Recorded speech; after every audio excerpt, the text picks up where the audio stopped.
আলাইকুম সম্মানিত গাইস।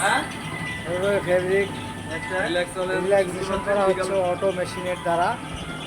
সেটা হলো আমাদের অটো মেশিনের যখন আমরা সিঙ্গেসে ফেব্রিক তুলি তখন সিঙ্গেস অনুপাতে আমাদের মিটারের মধ্যে একটা পাওয়ার লেভেল দিতে হয়, যেটা হলো সর্বোচ্চ 30 থেকে 35 পর্যন্ত দেওয়া যেতে পারে।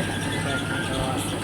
আবার লেভেলটা কমানো বাড়ানো যায়, এটা 30 করে দেওয়া লাগবে। এই ফেব্রিকটা আমি 30 করে দিলাম।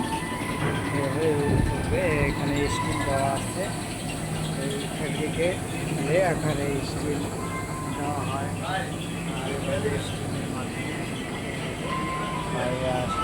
এক্সপ্যান্ডেড ফেব্রিকের ক্ষেত্রে আমরা কমপক্ষে 24 ঘন্টা রিল্যাক্স করার প্রয়োজন। সেখানে আমরা অটো মেশিনের দ্বারা স্টিল দিয়ে রিল্যাক্স করলে আমাদের 24 ঘন্টা লাগে না, আমরা সাথে সাথে লেয়ার করতে পারি। এই জন্য আমরা অটো মেশিন দ্বারা রিল্যাক্স করে চলে যাই। হ্যাঁ, ঠিক আছে।